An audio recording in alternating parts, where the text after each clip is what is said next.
bit. What is that? Oh, sorry. Oh, hello. Oh, hello. Great. Nice to start a brand new conversation with you that we weren't just on and then decided to press record. Which we're going to be absolutely as natural as we were 5 minutes ago, right? No, yes, we will. Indeed. Totally. All right, your turn. Great.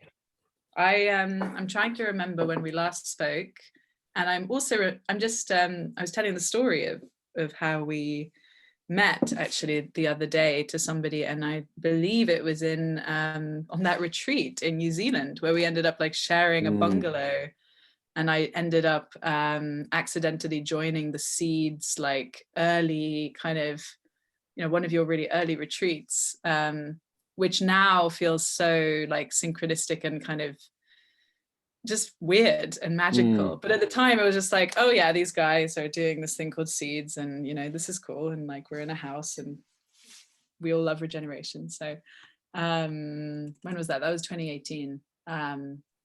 Yeah. Anyway, I'm not recounting this. Just there's no purpose to recounting this. I'm just sort of grounding in our shared story. Yeah. Oh, that was a little epic trip.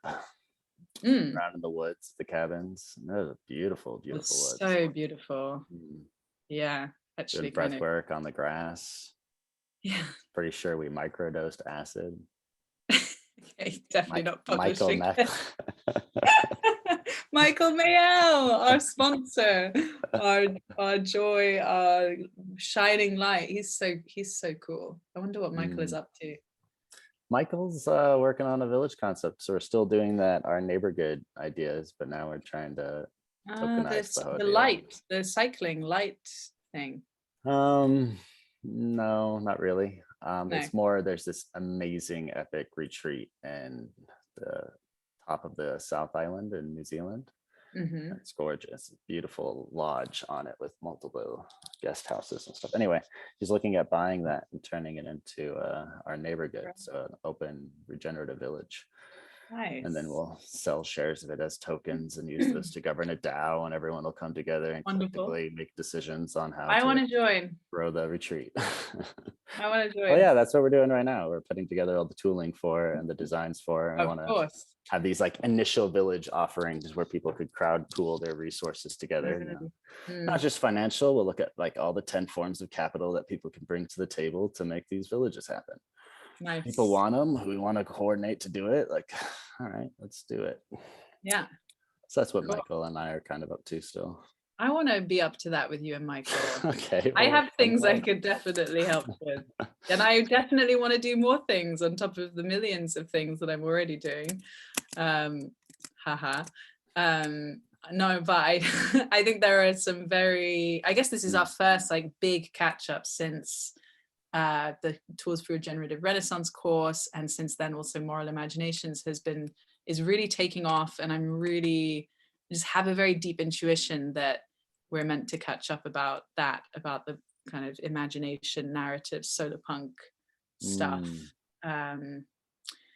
Yeah, that is really where I'm feeling called to put energy in this next little while. And yeah, Moral Imaginations I can tell you all about. It's super exciting. It's like a whole new kind of brand new, it's what we're trying to do with it is to like coin an alternative to mindfulness, which is moral imagination, which is actually far more like enriched and colorful and energetic and passionate than mindfulness, which is like this kind of thing that focuses on emptiness and being present, and that they've done such amazing work getting that into schools and hospitals and policy, and the amazing work John Kabat-Zinn and Jamie Bristow and others, and Jamie's part of these conversations as well.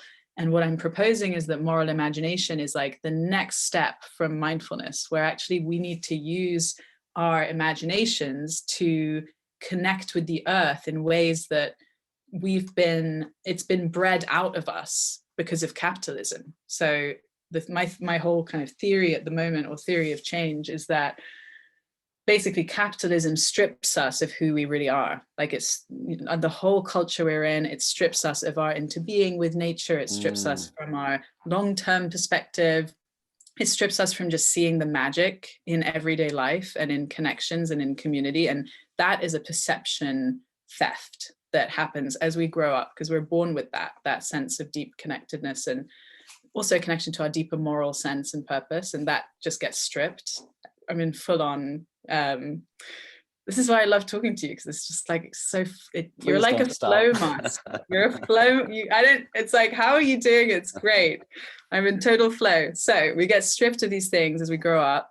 And, and then it's made even worse through things like Facebook and social media that's like actively, turning us against each other, increasing polarization, feeding off the dead zone of human consciousness. So it's like increasing this deadening, which is horrendous and horrific. And Tristan Harris's work on that is extremely inspiring. And yeah, lots of really cool stuff there.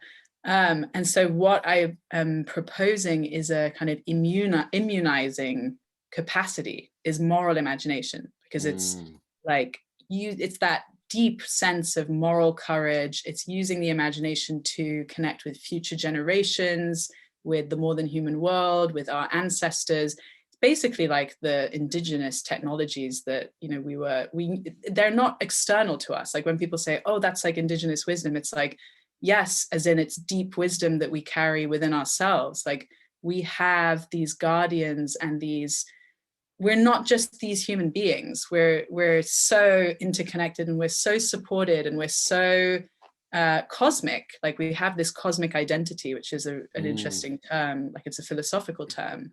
And we've come to see ourselves as these tiny agents in a mechanical system. And actually we are cosmic beyond belief, and everybody is cosmic. Like every single person, it's such an equalizer, because it doesn't matter what degree you have or even what kind of things you've done in your life. Like if you've made mistakes or done things that are bad, like you can still re-access that place of a deep moral sense and a deep connectedness and a magic and a magicalness to your life. And so I've been working on that and developing these methodologies that take people through in groups and can be facilitated virtually, and I hope can just scale massively to connect with future generations, the more than human world, and through that connecting with our ecological self, and also connect with our deep evolutionary past. So this right of belonging that we all have to the earth,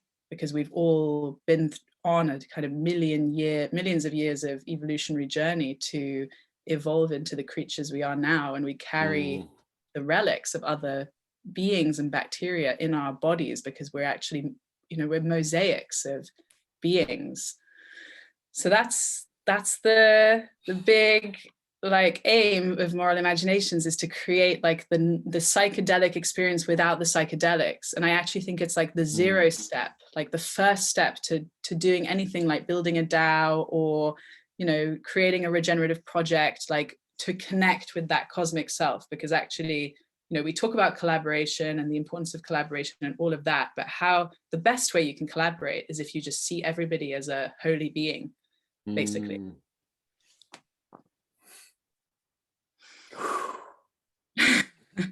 Okay.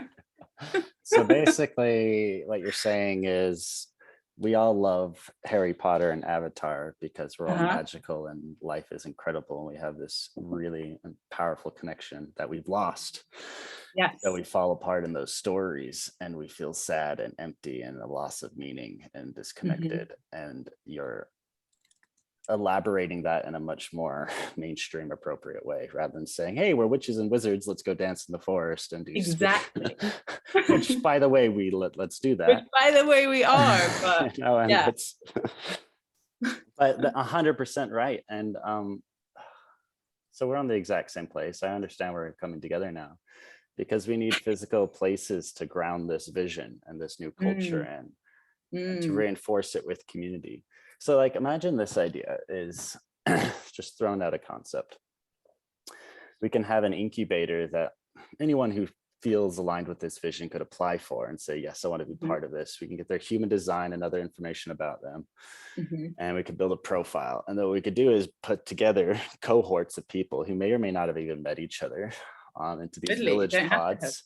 Yeah. And for the first month, they don't talk to each other. And there's this, personal transformation spirit journey they first go on when they first get together in person. And then after that journey, after they've had a bit of time to, deconstruct who they were before, reconstruct who they're going to be, reinforce their new selves. They'll be fasting in that and a little bit of a spirit quest. But anyway, at the end of that, and they can decide who they want to be, and then they introduce themselves to their cohort. And then they get to reinforce that new self into this concept. And then what the cohort is about is building a village. So then everyone comes together to bring their skills and talents and resources to literally build a new place. Maybe that's in a physical neighborhood. Maybe it's a rundown village. And that's happening everywhere. Villages all across Europe, the US, they're getting abandoned, and they're beautiful villages with incredible landscapes. What if we just turn these into little regenerative village hubs, And this is where we could also ground that new way of purpose and, be a little bit more magical than we were before. Totally. That's it. So 100%. So when I looked at your PDF, let me just get it up. There was one bit where I was like, well, this is interesting. So the number 1, step 0, exactly, the 0 step, start with heart and vision. So like these, what I've been hearing and seeing, like now I've run these practices. We'd have to, I definitely want to run a moral imagination session with you and like a bunch of seeds people and just like see how it lands. But I've run this with about 600 people now, like through the pandemic, like so many workshops, like so many future generation imagination dreaming, and it's it's replicable, and like the next step is training up people to be able to host these practices, because they're kind of like the new ritual kind of technology that we need as well if we're moving back into kind of villages. It's like that meaning making piece, like the religion piece is missing, and nobody wants to touch it, and nobody wants to touch the word moral, and I am willing to go there because I really think that it is key. We need morals without religion. And the way that I've seen this work is that by shifting our actual like by seeing through the eyes of a future generation human and acting that out through role play and imagination in these exercises, you can look back on your life from the future and speak to yourself. So you're actually kind of accessing your best self, because you're actually in touch with who you wish that you were. Because as you talk to this person from the future, they're saying, so how did you live your life? Why did you make those decisions? And you're saying, well, I did this and then I did this. You haven't done those things yet, but you're actually accessing who you really want to be, because it's like giving you this like total overview effect, like perception shift moment. This is so synchronistic because in 50 minutes, 40 minutes, anyway, 50 minutes, I'm on with Lucien. Do you know Lucien Tarnoski? No. He's doing all of this with 2030. So they're doing 2030 events where they go there, the future selves, and they create the future, they reconstruct it, work themselves backwards. What does the regenerative civilization look like in 2030? And they've been running through. Anyway, I want to connect you to, because what you were just saying is everything he's just been going on about and putting on events about, and you two would just be fantastic together. You're just awesome. Two little. Lucien, yeah, I'll connect you guys. Awesome. Or what are you doing for the next hour? I'm free after this. I need to write some emails to clients who I've been ignoring all day, because I've been having amazing conversations that are going to change everything. So it's totally fine. Good. Well, because Anneloes, do you know Anneloes Smitsman? No. Who's that? Okay, also an amazing human. Well, she's on in I have a call with her in 20 minutes, and then Lucien is in 30 minutes after her. And I could have this like actual conversation where more people could join. You could leave whenever, Yeah, just step out if it's not connecting. If it's connecting, stick around. Just like that sounds great. A real life conversation. We're sitting next to each other in the village. Order another coffee, blah blah. Yeah. Yeah. So I don't know. That's not a lot of time. We've only got 20 minutes. But maybe it's the beginning of a conversation, because I had this memory of either speaking with you or with Stephen about organizations kind of coming onto Seeds like early on, and something around like partnerships, and then receiving a bunch of seeds, and I can't remember the details, but I was interested in, like how we can be building a partnership of some kind. And for me, the kind of journey into becoming a village builder feels like, the moral imagination can fit very, very smoothly into a journey that you would need to go on. Plus those kind of tools for regenerative renaissance, which I think is so over this. So Seeds is a DAO, and it's been governed by the citizens, so it's changing all the time. But the latest stuff is, or at least a relevant bit of the latest stuff is, they set up the Seeds Commons. So the citizens voted to take over the Seed Sale, which was run by Haifa, and they've now taken it over, and now it's run by the Seeds Commons, which is a collaboration of a whole bunch of different organizations. Moral Imaginations, I think, could be part of that. And part of your gift to Seeds is one, Moral Imaginations, and then just give that to the community, and now the community is paying you for that service. It's public good. This is how we rebuild our public goods infrastructure of our new civilizations. Let's just pay for these things. That's what the central bank should be doing, isn't doing. They're backing Wall Street for whatever the reason. But anyway. Okay, that sounds cool. And then also we can collaborate on the village building, where any new village, when they come together, they do moral imaginations first as part of their village dreaming process. So you can call it moral imagining, by the way. It's easier to roll off the tongue. There's something about moral imaginations. It's like, so maybe moral imagining is one route, and in the same hub with you doing it, I'm just another brand for it, is like moral, or like co-visioning, like village co-visioning or something. Because then it says a little bit more exactly what's happening. And then they come together to co-vision what their future village is going to be like. I think you could lead. Maybe it's almost like you can, like, moral imagination allows you to access co-visioning, because the co-visioning comes from knowing what is really important to you, and only from there, if you just bring people together and they haven't actually connected with their deep cosmic self, and they start co-visioning, they're going to be playing out all sorts of stuff that's not their stuff. It's like all this programming. Yes. And if we can nip all that right at the beginning, we save 95% of, village problems. Exactly. It's not starting off on the same page. Like, it doesn't matter what game you're playing, but if you're playing the same game, you can have some fun. But it's so Reiki, honestly, like the work I've done, I've run a 4-day imagination lab with this community in Somerset in rural England. This is like people who have never didn't finish school, alcoholism, depression, anxiety, kind of like xenophobia, suspicion, like loads of tensions. We ran this lab with 30 people from the town.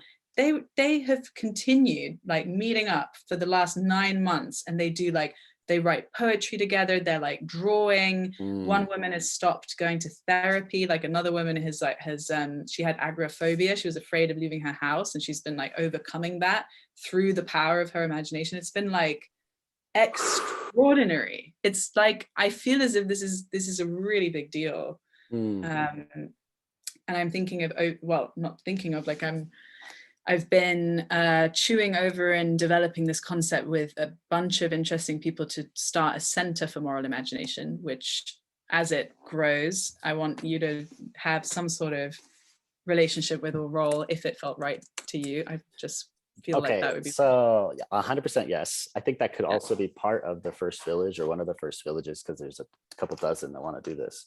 And I have some places already in mind for, because this is all the incubator where people come to do this process of self-learning, rediscovery, rebuilding self, moral imagining, co-villaging, all of that.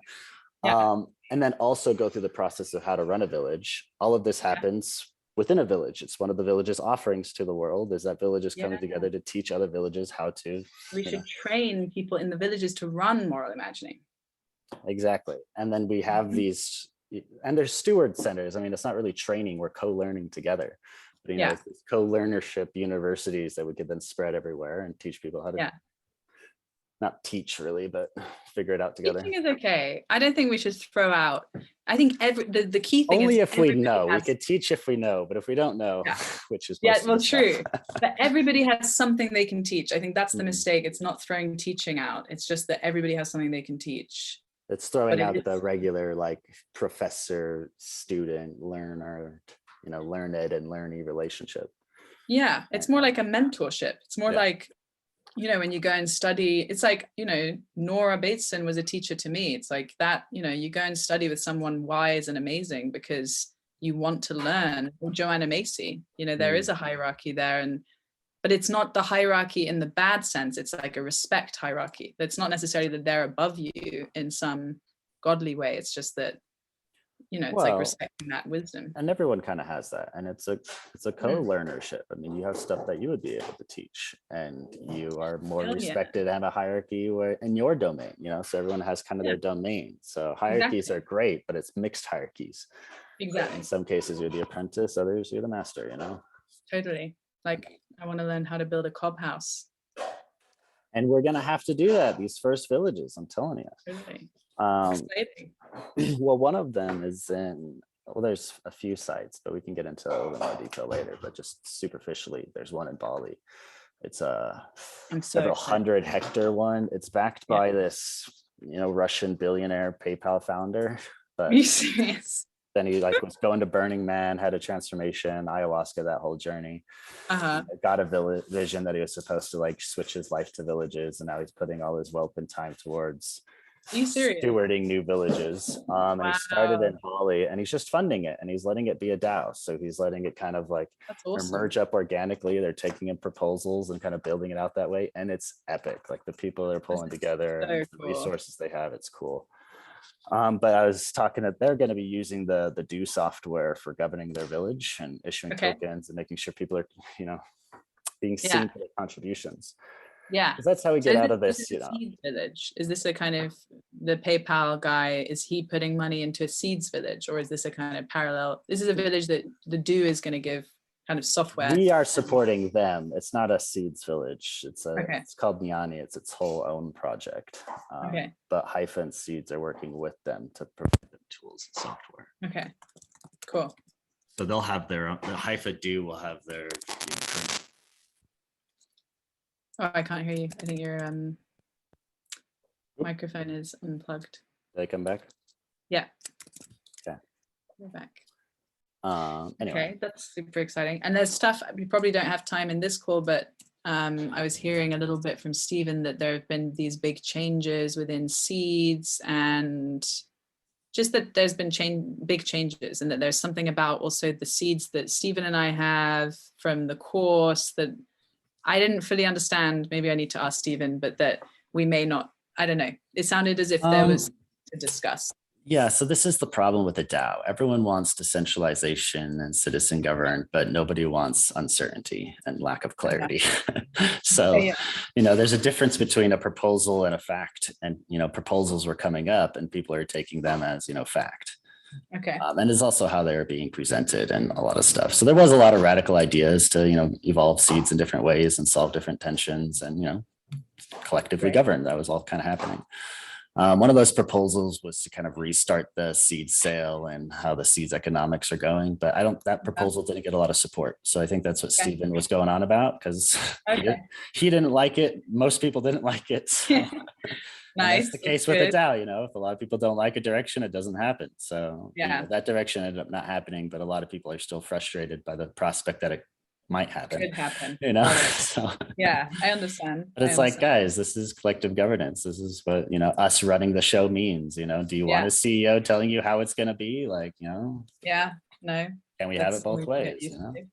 So that was part of the change that I was talking about, where the Seeds Commons kind of took control away from Haifa, which I think was necessary. So I think, Seeds and Haifa have, they're no longer like a parent-child relationship. It's more just complete equals and different. So that was all kind of happening, and it was fun to watch that and participate in that. I mean, it's so cool going through this process. And how do you feel about that? That's kind of massive, isn't it? I think it's fantastic, and it's, I wish it would have happened 3 years ago, but hey. This is exactly what needs to happen. It's just maturing, Yeah, that's great. That's really, really exciting. Yeah, and we taught the first 2 cohorts, and then we still have some seeds left from the seeds that we raised, and we were thinking about running a 3rd course, but I think Stephen said, but I'm not sure we can use those seeds because they might not be worth anything? So Not that was sure. one of the proposals to reset basically Okay, seeds. that It was to proposal didn't fork. go through. It didn't go through. It's not Okay, well happening. then, So it's everything fine. is fine. Your seeds are fine. Run another course and carry on. And it doesn't look like that will happen in the future. Like if it didn't get support today, it's less likely to get support tomorrow. So that idea could probably just be taken off the table.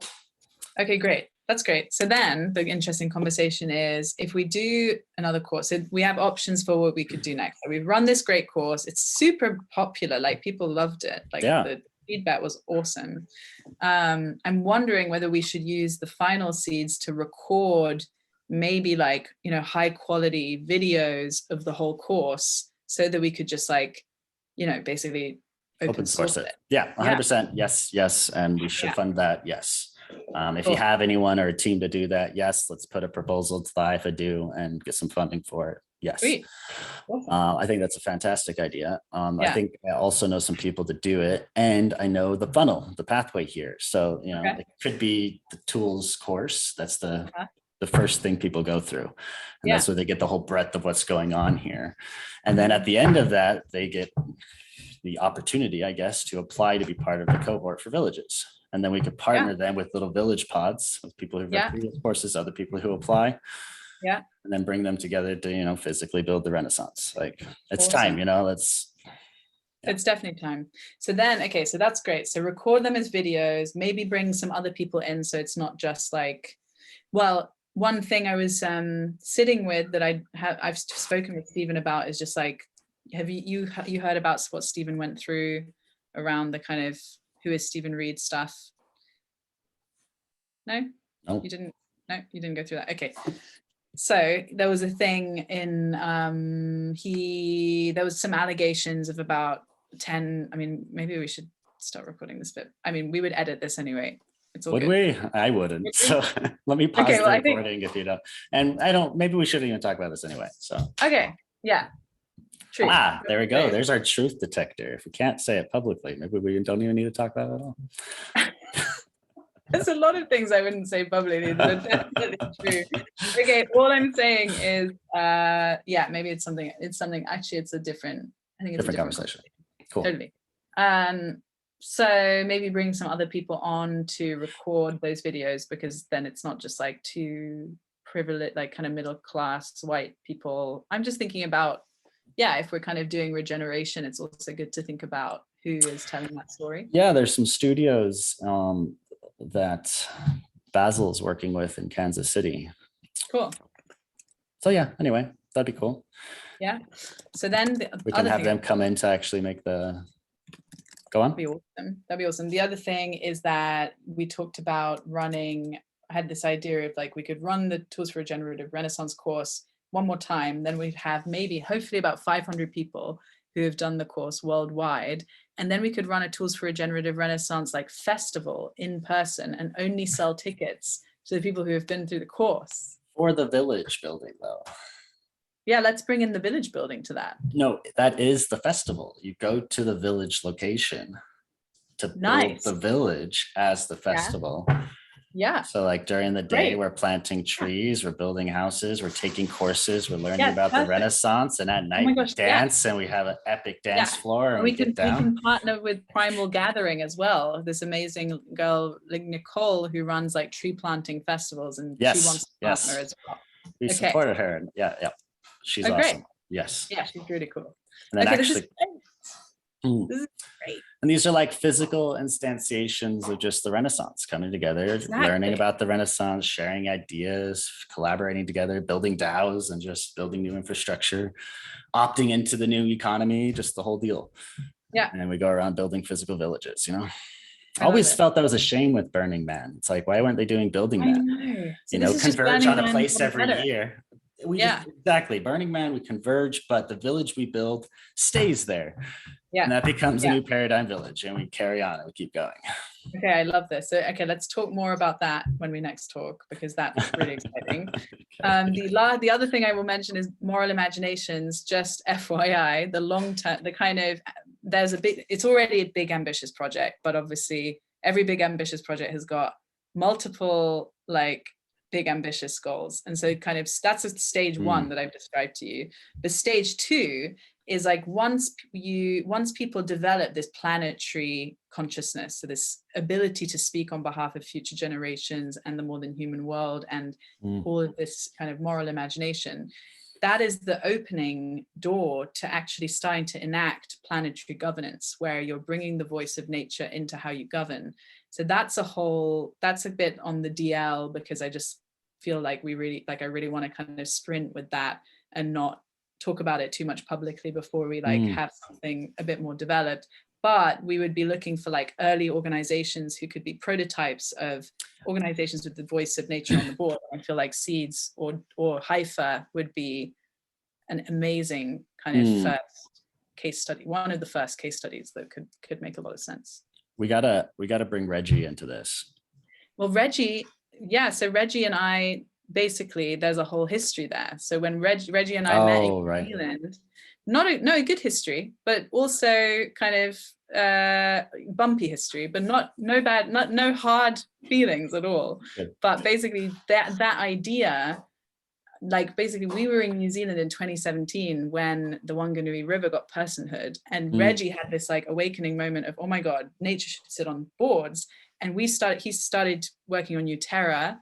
And then we got on really well, and I was really excited about this idea, and we did a bunch of thinking together and developing the proposal. And I was going to be in charge of like developing the programs for people to develop the capacity to speak on behalf of nature.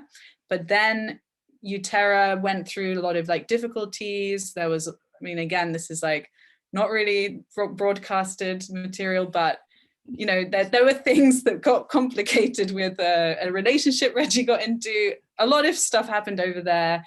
That stopped. And then that was very sad for me, because I was very excited about that project. But then I just kept going with it, basically. So I've just developed the kind of social technology part that's what's happening on the moral imagination. So it's all wrapped up under the same umbrella. That's yes.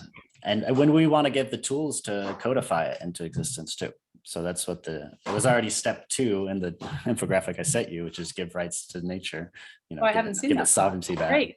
Yeah. So saying same page. And we actually want to issue the land and issue the river tokens, and then have those be in custodialship and stewardship of indigenous elders in certain bioregions, or people whose job when they're voting with those tokens is to speak from the perspective of the natural world. And this is what we're training. Exactly. So this is what we're training people to do.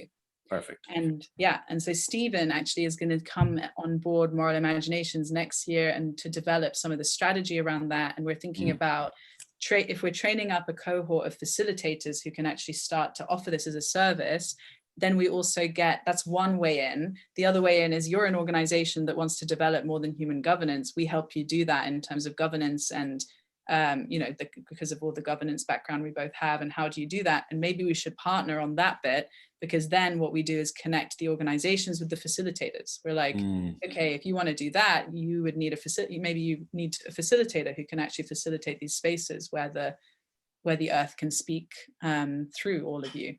So, and that makes so much sense to bring in the like embedding of that governance into Seeds, or into, into like regenerative blockchains.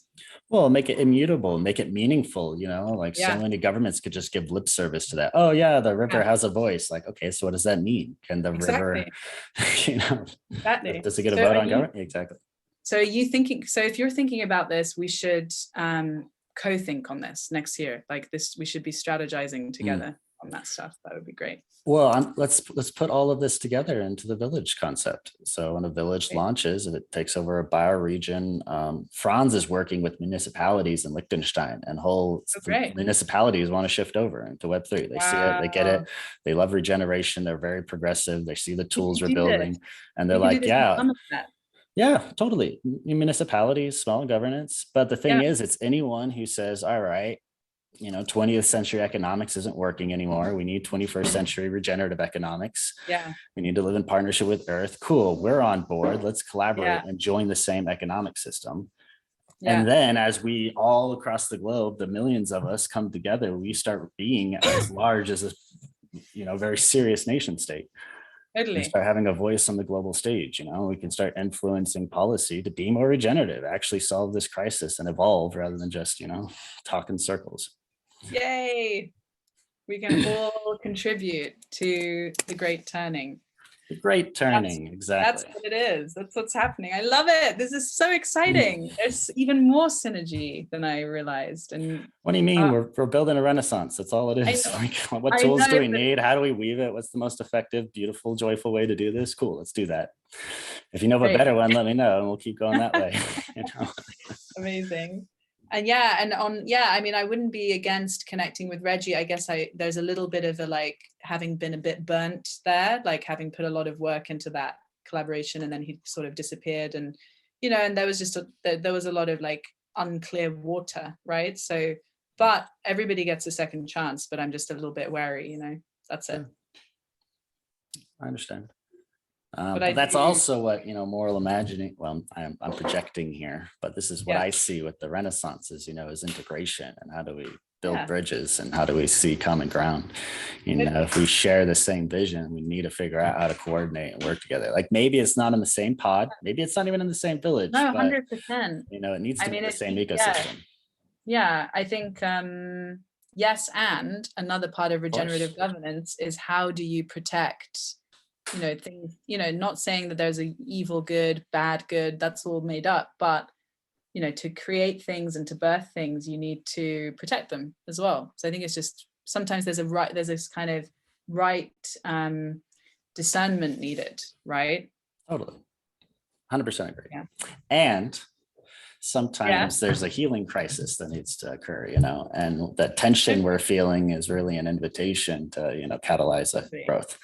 I mean, maybe it might be difficult and painful, as all healing crises are, but it's worth it. 100%. Do you think, I mean, on Reggie, what's his current, what's he up to? And every time I talk to him, he's village building, giving voice to nature on this vein. And he's doing a whole bunch of stuff with that. He's been spending a lot of time on the legal entities around how, land can be owned by a trust and then be governed by a DAO. What's cool is Wyoming just launched a DAO LLC. Well, this is all possible now with an LLC structure, which is really awesome. And this is what we're there was already an LLC structure in Delaware. Vermont. Yeah, that was kind of like piecemealed together. It's there, it worked, but the DAO LLC is custom built for DAOs and makes it really easy. And you don't have to do any paperwork then. You launch your DAO LLC and then everything's done in your DAO and you just keep running. Where's that based? It's based in Wyoming. Wyoming, okay. And Wyoming is also getting really favorable, like crypto banking and all that. They're trying to get a name. My friend, Brittany Kaiser and Matt McKibben, they're based, I think, in Wyoming. So I'm wondering whether they had something to do with it, because obviously Brittany Kaiser is kind of able to move big policy and stuff. That's interesting. That's cool. So here's your Anneloes was looking to join right now. Yeah, I feel like we've there's no end to this conversation, because we're just going to keep on co-creating and doing things together. And the only thing we didn't talk about was the idea we were floating previously of like working with Haifa as a kind of learning designer person. I can't remember exactly. It was something about like a position of coming on like more of a, and I don't know if we've, there's a lot of different partnerships, and then there's like the idea of working more closely with Haifa around like, like a teacher or like a learning person. Sure. Movement builder, a DAO facilitator, something like coordinator, that. Sheep herder. Well, not sheep herder, more cat herder, More like, or a moral imaginer. Moral imaginer, yes, that's the best. Yes, that one. Hi, Anneloes. Hello. Great to meet you. Nice. I wanted to introduce you to Epic Humans, because you guys are definitely resonating on a similar frequency and generating beautiful things in the world in different capacities. Anneloes did her PhD in thrivability. It's all about systems change and how to design that, how to execute it. Our archetypes in the Haifa do, the 5 different types of creation personalities, is one way of looking at that, came from Anneloes' work. And it simplified what we're doing incredibly. I mean, we started off with infinite roles. People could come up, just create any role they wanted, and then apply for that. It was like everything was a custom built role. It was a mess, and it didn't help understand anything. But then when we broke it down to these 5 things, it makes understanding what people are doing and how they're showing up so simple. And I haven't found a person that doesn't fit into it. And it just really reflects the gifts they're bringing. And it really helps you see everyone is equally valuable, and the different gifts that they can bring to the movement. So anyway, that was all from Anneloes. Phoebe, she's been running the tools for the Regenerative Renaissance course with Stephen. So she's super connected with all things, systems change and all the cool happenings that are going on out there. It's progressive, Phoebe's probably running it. But now she's doing moral imagining, which is kind of projecting into the future to see the vision in the world that we want, and then coming back and seeing how we can change and become the people we need to be to, get there. And building that journey. And Anneloes, I know you're doing work in that area too. So it's just like, yep, you two needed to meet. Let's just connect, and figured I'd go with flow here. I know we had a lot of stuff to cover too, Anneloes, but I can also duck out. I don't want to gate crash. I just I'm excited to meet you. Very nice to meet you. Yes. We wrote a whole book together with my co-author Jane Newson on all the imaginal processes forward in writing future humans. Let me just kind of link for you here, and then what be some links. I'd love to learn more about what you're doing. Yeah, I can grab some links for you. We're yet to make a good tools for regenerative renaissance kind of landing page, but we do have a wiki with like all of our content kind of open source, which oh, and Rieki, you didn't mention the constitution. Seeds constitution. Yeah, that was huge. I mean, I guess I don't mention any of the documents being written because there's so many of them and they're so long. There's a lot. But the Constitution was an incredible tome. But back to Hannes. So Anneloes, I actually want you to drive this one because you set the call with me, so you can kind of share how you like it. Yeah. Exactly. Yeah, well, I have a lot of specifics to discuss with you around the tokenomics. So I don't know how interesting that is for Phoebe. I can, I'm just looking at your website. Well, what we decided is it's kind of like, let's pretend we're in real life. We're having a sit down conversation. A good friend came by and they listen as long as they want to listen. They can duck out if they don't feel like they want to, but we just talk as we normally would. Like we've got a thing. Okay, wonderful. Connecting. So I just know what we're working on is probably interesting to Phoebe. So carry on as you would. If she doesn't want to be here, then you let us know if it's boring for you. I will let you know for sure. And I actually, when I first came into Seeds, it was on as a decentralized governance designer. It was like the first kind of, I was advising decentralized governance and blockchain-based governance. So now I focus on moral imagination and teaching the kind of curriculum for regeneration. But yeah, I've worn many hats, but I can also just totally. Oh, if you're teaching it as well, let me get you another link. That's our education blueprint, which has many imaginal processes in it as well. That's for R3.0, where I'm the lead author of the blueprint. Then I'll make sure to. I remember R3.0. Cool. Yeah. Yeah, I've definitely looked at R3.0 before. We should definitely have our own chat. That's it. We should definitely do that. But Beth, feel welcome to stay. I will just go right in for Rieki. So there's two, it seems to be strong ideas around what needs to happen for Seeds as a currency. And then there are a lot of people in between floating who feel completely lost in the conversation. And there was another conversation with Terry and John today. And this is being recorded. I don't know where you're sending to, because I do want to share some things, explore some things also off camera. Yeah, well then let's do that another time. Let's do on-camera stuff first. Okay. If you're happy with that. If not, we can also pause it and have any. There are also Anneloes. There are also things. I'll give a super summary. So you're saying, how do we not? I can repeat it quickly. So I was saying, if we're looking at living systems, what it tells us is that with the universal constants that the universe has given us, which is really making sure that the information architecture of our universe is architected so finely, precisely tuned that it makes life and existence of life possible in a unified manner, that's able to help life to evolve through deepening evolutionary coherence and embodied complexity.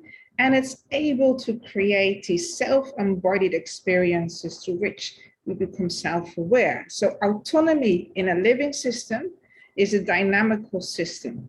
Self-autonomy is nothing to do with separation, but autonomy is based on being able now to adapt and to regulate our relationship both internally and externally within our environment. So if we were to biomimic that as a currency, how do we create then a currency that is not locked in, so it becomes rigid, so that it has that dynamic balancing capacity? How can a currency self-balance? How can a currency also be responsive to the right boundaries, so the informational feedback of planetary and social boundaries that are really essential? And how can that currency now to become value stable in a way that it's linked to things that have intrinsic ecosystemic value, and not being taken onto a ride by linking it to financial currencies that have externalized their externalities, so they have a completely wrong pricing mechanism. So this will be my question to you, Rieki. Sure. Up to here. This is actually super relevant to Phoebe too, which is kind of fun. Yes, I'm also a living systems scientist. So Yeah. Oh, perfect. No, so that's why I voted down the proposal to make seeds a constant currency, because there's so many concepts. One, what is value and what is stable? You know, we say the dollar is stable, but it's not. It's losing purchasing power. So it's not stable to purchasing power. You know, we make stable currencies, but we attach them to dollars, but then we say the dollar has 10% inflation. That's bad. But we create this crypto token that has the same, you know, economics behind it. So that's why. So I think seeds needs to be free floating in that essence. So it's not going to have a fixed price to any national currency. But then, you know, some communities want that because that's going to be a bridge. It's necessary for them to be able to step into this.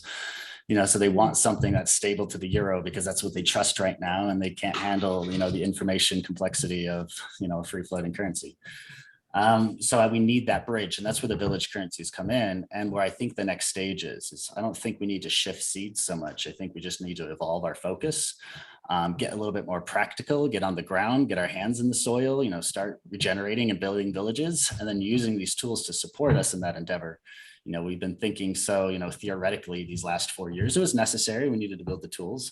But now I think we are gotten too theoretical and we need to pull ourselves down, get super practical, and let villages launch their own currencies and come up with a multitude of different approaches to what, you know, stability means. You know, some people are going to be stable to the US dollar minus inflation. Some people want to stay to the US dollar. Other people don't care about the dollar at all, and they want to be stable to the euro or whatever. So each village gets to design their own currency that's right for them. But if they're all backed by seeds, then when seeds matures and it passes the village's, you know, tokens price and value, then there's an incentive for people to come back into seeds. And that's what unifies all the villages later, you know, as the ecosystem kind of matures and brings us back. Is when the economy is mature enough to bring that village in, then they trade out their village tokens for seeds and they enter the global economy. If they want. If they don't want to and they don't find any advantages to that, they don't. And that's what's kind of cool about this, you know, game we're setting up. So that's where I think we could focus, is less on should we shift the seeds economics protocols and create a global stable currency, because I think that'll be very difficult and not actually service anyone. And instead focus on setting up these bioregional, regional, village, company, whatever type currencies, and letting communities, you know, form and govern and get really practical on the ground and start regenerating. So that's what I was talking to Phoebe a little bit about before we got on. Right, You know, how we could collaborate together to get that going. So but for people who want to convert it into fiat, like in where I am in Mauritius, in a lot of African countries, the people want to have the purchasing power of the seeds. They want to be able to exchange it to fiat currency. That's why it's even more practical and important to do this on a regional level, because then they can have their own, you know, fiat-backed bank accounts or, you know, fiat equivalent accounts that are backing their local currencies. And that's part of the proposal we're putting into this. Is every village starts off with owning land. So if they're launching their own token, it's already backed by the land that's owned by that village. So there's some, intrinsic value backing this currency from the get-go. Seeds also backs it, but Seeds isn't necessarily intrinsically valuable yet. But if the economy matures, people would find that, reasonable. The asset back. But like say, for example, in Mauritius, I am not a Mauritian citizen, but I've been here resident for a very long time. So I can't own that. Yeah, and there are others here. So there might be situations with owning land that doesn't work. Is it not possible to set up a trust or a company in Mauritius that would own the land, and then you guys would all have shares of? No, you need to have $1 million investment, US dollar investment. Well, again, and then that's what this is for, is, why we're bringing, well, another reason why we're bringing a token into this is so we could crowd pool. There's a lot of resources out there looking to go into regenerative projects, looking to, invest into regeneration, looking to diversify their portfolio. There's a lot of bubbles going on. So they're looking for something stable and reliable, and land-backed villages that people are coming together to build the value of that land together. That's a pretty solid investment. And I think we could raise a lot and divert a lot of resources towards village building by being able to crowdfund and, open fund these projects and let people come in and help get them started. Does it mean that you need people who have land to start it off, or they raise money to buy the land? So someone comes with a village or a vision to say, hey, we've got this land, it's $1 million, it's 10 acres, this is the vision, we need blah, blah, blah, this much money to develop it and all this stuff. They say we need to raise 6 million. So they do a crowdfunding. If they raise 6 million, then great, all the money is pooled and then they start the project. If they don't raise the 6 million, then it doesn't happen. So then we crowdfund to make this project a reality, and then everyone owns a fractional share of the land and the project as a whole. And that token can mean a lot of things. And this is what the proposal is about, is that token could say, all right, I represent a fractional ownership of all the land. So I have a base value. Let's say that's $5. But you also have to buy me and consume me every day you want to stay at this resort. So every day people are staying there at the land or the resort or the property, whatever it is, they're buying and consuming these tokens. So the market value of the token is the price to stay one night. So then the game, the financial game for everyone playing this is to come together and create a more beautiful village that people would pay more to stay at, and then they grow and they build it and they advance it out. And it creates this interesting effect because as they're more successful and more regenerative, they start pricing out people who, need to be part of this movement too. But that's why we continually set up new ones, because the people who are priced out could just go into a new one getting started and also build value and wealth and create a really beautiful place to be that people would pay a lot to come and see and stay at. So it creates this kind of, internal economy that's helping us, run the Renaissance. Anyway, so I was coming all together to say I'd rather focus my energy on that rather than, shifting the Seeds economics, because I think this will actually solve what people are wanting in a quicker, better way. Right. And Phoebe, what do you think? I've been somewhat distracted because I've received a lot of messages from my collaborator of this organization, Moral Imaginations, that I needed to attend to. So I feel like I've been getting the kind of like dream material, but not so much of the the concrete material. But if somebody could summarize the question and the situation, I would definitely. Yes, and I feel we need a bridge in between. So, like what you're just describing about the village concept ID, and then have it land backed, collectively owned as a way of as an asset backing of the currency. So that's wonderful, and that may serve for certain categories. Having been involved in eco villages here in Mauritius, I know it's been incredibly hard. You live in Mauritius? Very difficult to do, yes, and very difficult for people to collectively own that. The only villages that end up being developed in the end is big project developments, and it creates a lot of tensions with the locals because they're usually foreigners who are coming in with a lot of money. They're developing it into high-level resorts. There are the government's very tough criteria for. You can't just set up a village. So if you want to come in with investment, it has to be for a certain tourist class because that's what they want to attract, because there's only a limited availability of land. So I think that there are places where maybe in South America where this works really well, and there are other places where this sounds really nice, but in practice, it's going to be very, very difficult if that's the way to adopt Seeds. So we also need for people who are really on the ground here, small farmers, fishermen, to be able to, they just want to work with seeds in a way that they can also not only have a closed system, but they can swap it into their local currency, and then to trade it around and to use that. Yeah. So they're probably coming from it more from an angle of they're wanting to look for ways to fund their projects, regenerative projects. And these people, and the same for many people in Africa, for them, the means to funding were usually via, you have to be a registered NGO, you have to go via the UNDP, or you have to go through what's called a DCP grant from the EU. It's incredibly difficult, time-consuming, painful, so they give up. Yeah. So when they see seeds, they think this is fantastic. Here's a way in which I can be supported. I can also be funded, and I can start to get my projects off the ground, and I can collaborate with other people who are doing that. And I think that is really, really beautiful. So my question is, what is an alternative for them that doesn't ask them to now have to look for land to purchase together and create a village? So how can there be a kind of a currency that they can use on the ground, which also similar ways that Walter Moore and Susan, have been asking for where they are. So love your thoughts, both of you on that. Well, we'll let Phoebe go first. Give her some space. Yeah, I don't feel like I do have much to add right now, but I will come in if I do. It's interesting to listen to what you guys are chewing through. Yeah.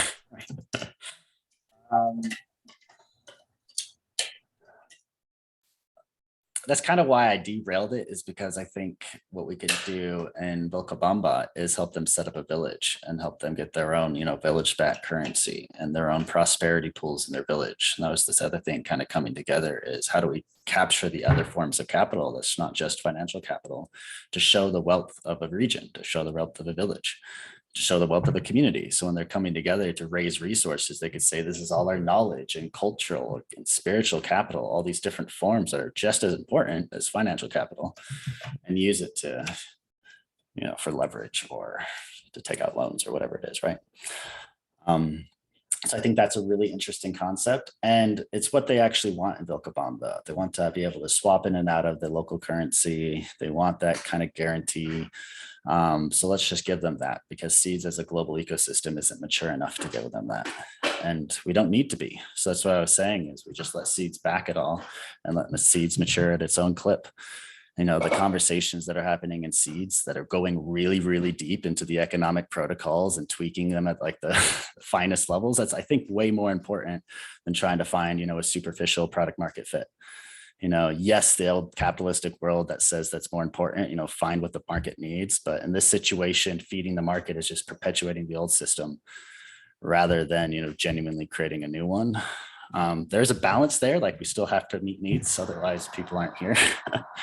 But I don't know if we should shift the seeds protocols for that reason, which is why I'm saying let's launch into villages and kind of redirect our focus. But I understood from what was happening in Vilcabamba that it didn't work on the ground. It's led to frustration because people had expectation to be able now to do something with their seeds and they can't. So that we have a case study now, and maybe it's wise for us to see what is not been working, and does any of that reflect on protocols that have to be redesigned or not, or is it a matter of we haven't launched officially in that way? What's your take on that? I mean, it's very simple. I think we had probably more people getting seeds that wanted to convert them into fiat to meet their daily needs than we had people coming into seeds. So it's not super complicated on that front. We just weren't growing. People weren't shifting into it. They didn't understand it. So that's what I'm saying. It's deeper work that needs to happen for seeds to really meet the need that it's going to meet.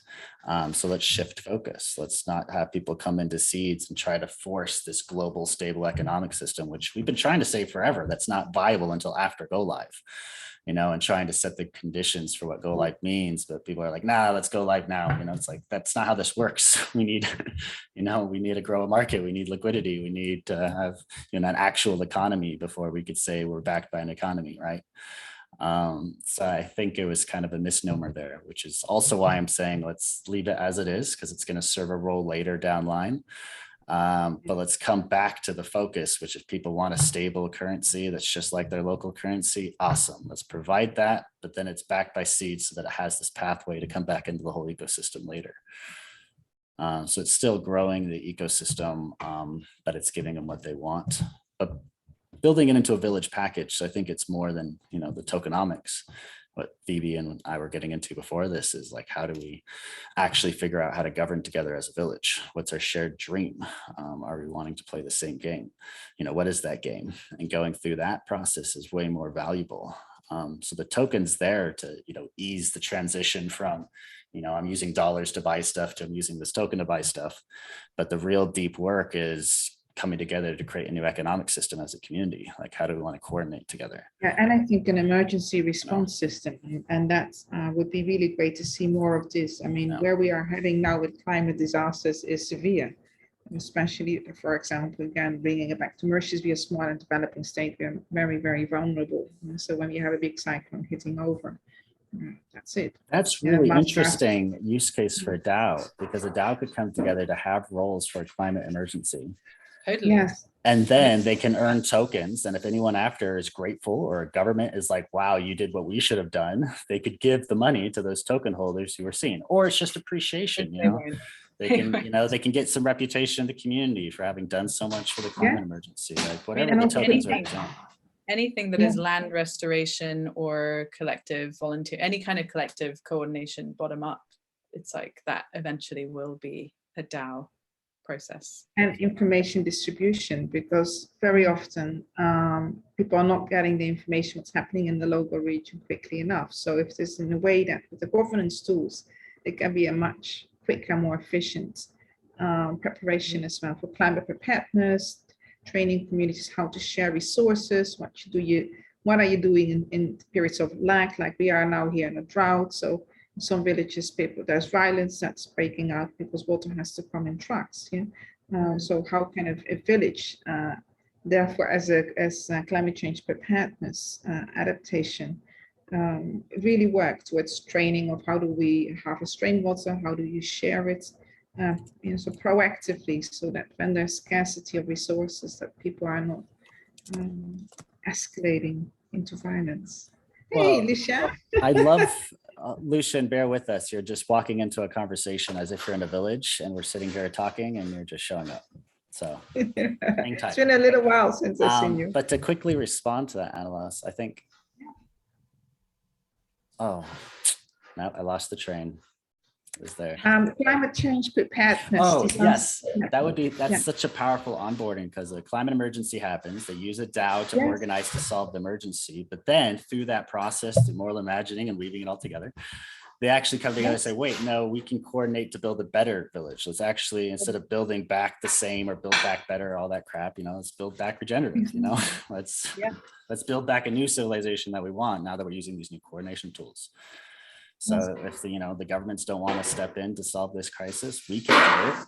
But then through doing so, we're stepping into a new economic system. So we could use that as kind of the welcome wagon. And that would be the last piece that I want to envision, because I want you all to really dream about this, is for the climate refugee camps to be the hubs for the new paradigm. Because they could come together, organize, build Renaissance villages. Like there's no stopping their capacity, what's possible there if they can coordinate effectively. And that'd be so cool for them to like leapfrog the rest of the world and going into the new civilization, for them to be able to experience first, because they were the ones that were so, obviously left out from the old system. So I think that would be a sweet form of justice for us to focus there. Anyway. That's it. Exactly. Amazing. Full alignment with that. Yes.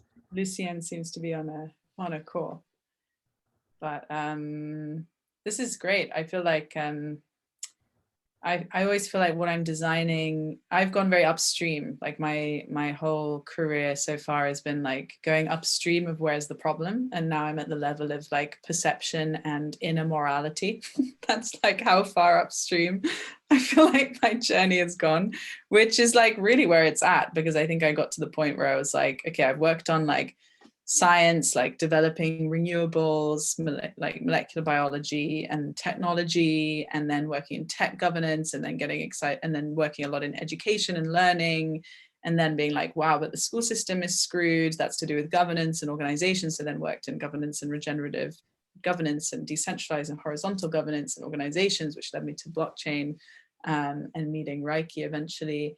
And then upstream of that, I got into funding and new funding mechanisms, which is also connected with the DAO world. And I worked as a funder for 18 months.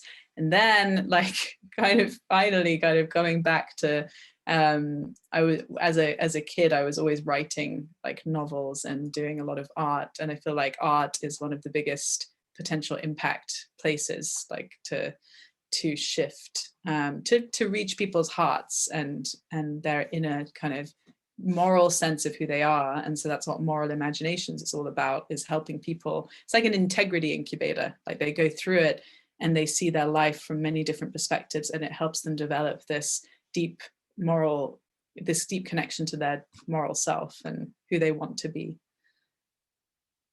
And so this is like, it's interesting because this whole journey, like I've been, that's basically like a curriculum for a village, or like it's a regenerative DAO kind of curriculum. Because it's like, but going backwards, it's like morals and perception and imagination. And then like, okay, how do we want to fund this? How do we collaborate? How do we make decisions? How do we do governance? And then how do we create new science and technology? But that's actually the last thing to do, not the first thing to do, kind of, although DAOs are also a form of technology. Anyway, yeah. I don't know where I feel like this is a bridge into another conversation now. We can be. That was a beautiful cap there. We could bring it back to Anneloes if she had any other topics. Lucien, just to give you context, because can you hear now? He looks like he's on the phone. All right, so we'll give it back to Anneloes and he can join when he's ready. I think that's beautiful. What, with the Seeds Constitution, we designed it in the base of the Thriveability Compass, the palette, which comes out of my book with Jane Houston and the Future Humans trilogy, Quest of Rose, which is a moral compass. So in the story, Rose discovers in the lake of consciousness, as she sees so much suffering, she sees the rising of a moral compass, and she sees that this moral compass rises up every time when we're in the darkness, when there's so much suffering. And then she discovers how that moral compass is linked to the cosmic architecture of the universe.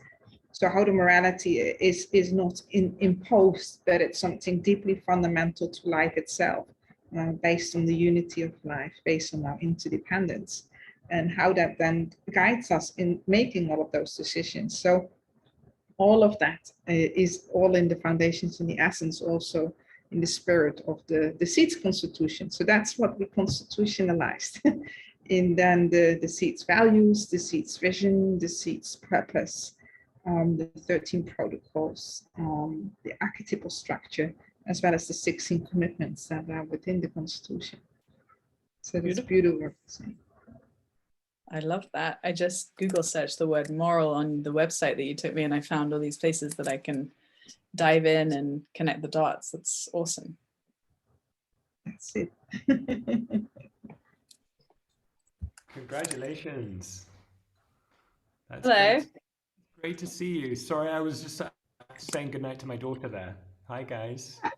Hi. Okay, so to ground this, when Phoebe was talking, it's so great because the conversation Phoebe was having was so perfect between the two of you, Anneloes and Lucien, like so perfectly. So Anneloes, you already know why, we just had that conversation, but with Lucien, she was talking about projecting into the future, the civilization that we're going into, and how do we redesign ourselves today and how we got there and then working our way back. And I'm like, no way, Lucian's been hosting events that are based literally that, 2030. So this is where I'm like, you two need to meet. I'm going to do a group call thing today. We're just going to stay on the line if you want. So the thing is, like, we're here having a conversation, stay on if you want, drop out if it's cool for you, whatever. And we'll just keep the conversation flowing until it needs to stop. So such a Reiki thing to do. I love it. Phoebe, have we met before? Your name is super familiar, and I'm like, I think we've been in maybe group or something. Maybe I've also hosted a lot of public things in the last year, 2 years. I feel like it's been a hyper. I've hosted like 600 people through this. I was telling Rieki, and when I say that number, I'm like, wow, and that's like, yeah, I don't know. It's like, actually, there's been so much Zoom time that is like turning into this sense of, do I already know everyone on the internet? Because like, I feel as if I've just spent years on the internet. Well, we definitely need to follow this up. I think sounds like we've been on similar journeys. Yeah. Sure. Yeah, I would love that. Yeah. Well, Rieki says he's surprised. So For sure you have met. The general theme, Lucien, I think you could open up and talk a little bit about United Planet in the context of launching these regenerative village centers. That's what this whole thread has been connecting us. And Rieki, I think because you wanted to record this, you're super welcome to as well if you like. This whole thing's been recorded. It's weird. It's already recording. Cool. Okay, yeah, sorry. Right, I see that. One thing, sorry, I just really need a bathroom break, but I also don't want to miss this. But also. Let me move into this other room because all right, so what I'm going to do is, all right, well, anyway, so bathroom break over. Back to Lucien, I think, right? Yes. Oh yeah, you're going to talk about United Planet and how it relates to this village building and dreaming 2030 and bringing it to the present. Yep, go. Yeah, well, I'm delighted to see you, Anneloes. It's great to see you, and great to what a mythically coherent place to meet, Phoebe. Very much. Yeah. So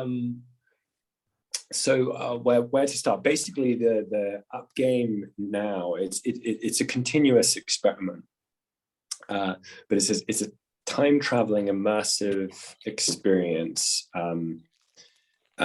Role play game where we bring teams together into 2030 to come up with the stories of how we actually delivered on planetary scale transformation. So what we've done is we took the global goals, the SDGs, and we said, well, it's not about zero hunger. That's a really kind of negative goal. It's not about reduced inequalities. That's just frankly a shit goal. And it's not about no poverty. It's about food abundance. It's about thriving for all. It's about community abundance. And so we transformed the SDGs into a map on the Native American medicine wheel, created 16 planetary leagues. And basically in each one of those leagues, we invite teams together. And the teams right now we're thinking are kind of focused on coalitions. Coalitions that have got like planetary scale potential. And what we do is we invite them to have up to 12 people on a team to come and go through a journey of storytelling their solutions from 2030 around how they delivered like civilization scale transformation. How would they an example of how we did this? And so our thinking, like stage one is like gather the story. And so we've taken, now it's probably, I'm similar to you, it's probably in the somewhere between 600 and 1500. I kind of lost count of the number of people who've been through like game experiments. But what we've developed now into is it can go in lots of different sizes. The best we found is when we brought 60 people, but the goal is 48, 4 teams of 12, together in person to Ibiza. And we designed the game following the elements. So day one, we have a weekend and we have a collective death ceremony. We go through a temazcal, and then like lose our present day, our identity. And then we step into our best selves in 2030. And we go, day one is Air Day, and that starts on the Monday. And so the Air team creates a mythology, an immersive experience through the day, telling the story of the air element with a theme around health and well-being, thriving for all, planetary health, and unleashing potential. And that's like the day experience, and that team designs that and takes everybody else through that. And then the next day is the water day. go out on this amazing like 1942, 42-meter like gem of the seas in Ibiza that like it brought food to the island during the Second World War.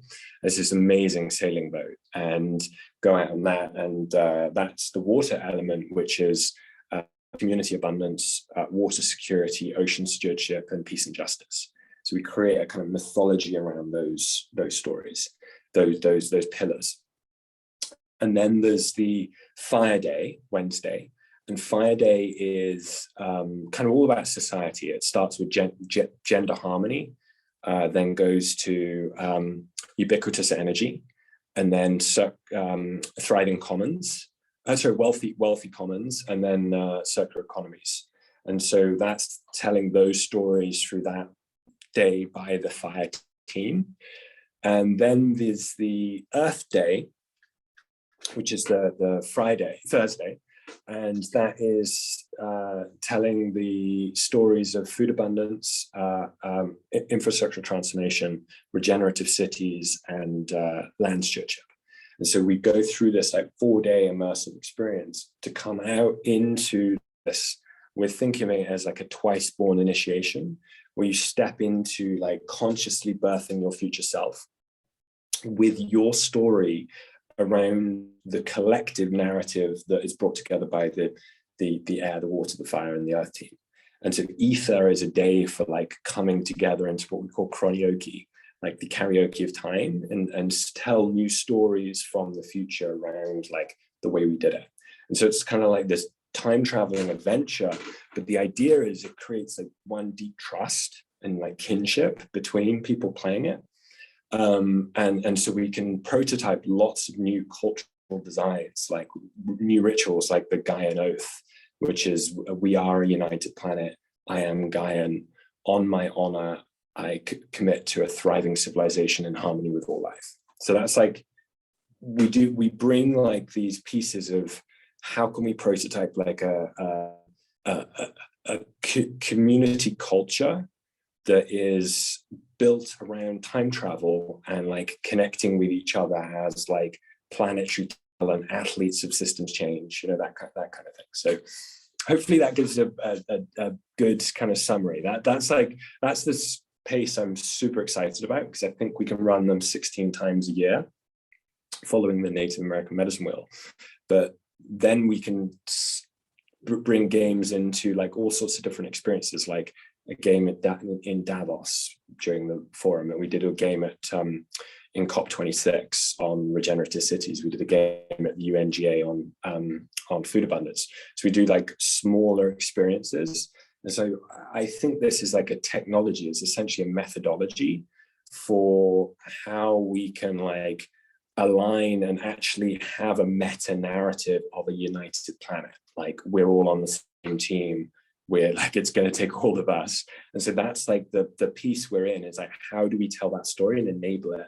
And so then connecting back to Rieki, the thinking here is that United Planet can create essentially like a future DAO and a whole currency in the future called stars. And the treasury can be the star bank. And stars essentially are a way to finance the solutions that come from the future. And the hypothesis is that if we fund solutions from the future, we can be more effective we can be more effective with that funding than if we try and do it incrementally from the present. And so the whole idea is, how do we create a future prototyping lab so that we can shift money from coming upstream towards the future to coming downstream from the future to go and fund the community transformations and like the initial village offerings, etc. And so that's the thinking, is like, can the game be essentially a front layer to onboard people into these new currencies and new ways of being, because they're coming from the future. And so that's like where we're at. And it's like really, really early, but it's getting some structures that are like, you know, like I've had enough experience with them where I'm like, I really think this one works, you know. So that's hopefully that was a long-winded answer, but I hope that gives a good catch up.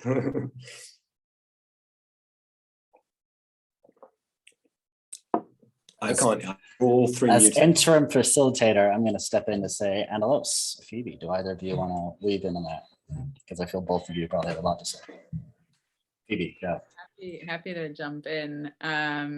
Lucien, it's just so awesome. I often have this with Reiki where it's like, you know, we're speaking the same language and we're from the same planet. We're aliens of the same planet. Totally. Yeah, I don't think I think it's the first time, honestly, in the whole of the last 2 years since creating Moral Imaginations that I've actually heard someone speak about something that is so super aligned that I'm like, wow, like that's crazy, actually. I always say, Phoebe, I'm like, where's everyone else doing this? Like, this has to be like, I hope there's hundreds of us trying to. It's like it's a vibe. Yeah. So what I mean, in a sense, for me, what you've described is, I would describe it as a form of moral imagination, because it's imagination that is helping people connect to their deepest moral sense.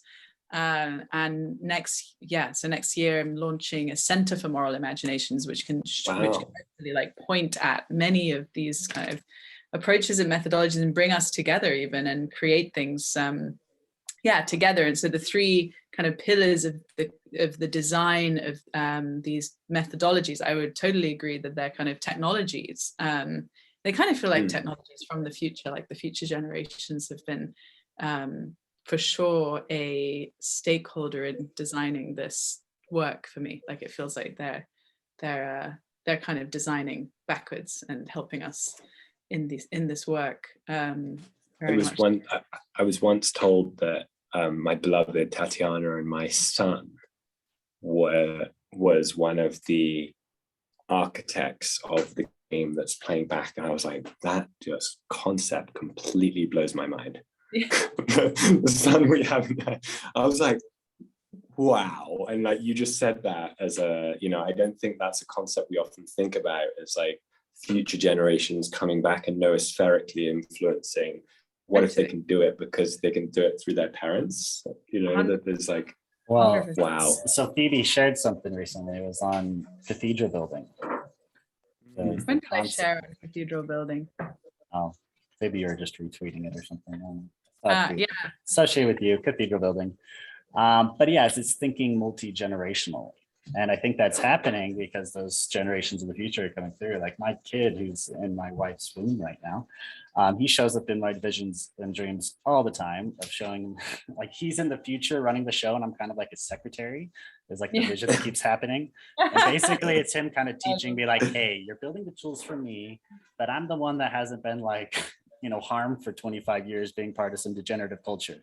You know, you're providing me a regenerative culture from the get-go. So I'm going to be a little ahead of you. So like, try to keep up. I'm like, all right. Yeah, it was ego deflated. I'm following you. Let's do this. You know, it's very humbling. Joanna Macy's who opened the portal for me in connecting with the future generations. And then about 3 years ago, I had a dream where I've had like very significant dreams the last like 4 or 5 years.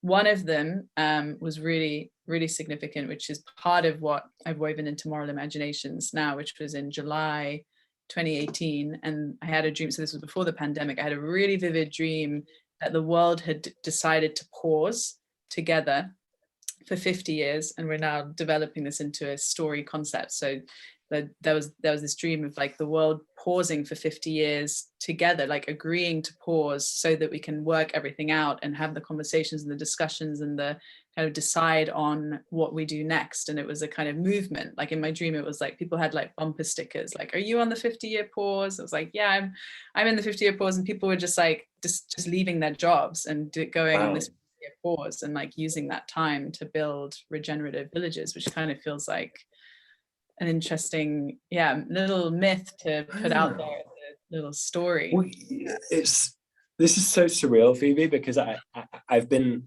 playing with this idea in my mind and you put a completely different language on it, but it was this notion of pausing time to step outside consciously and ritually, stepping outside of Chronos time into the intersection between Chronos and Kairos. And that is quite functionally a pause on time.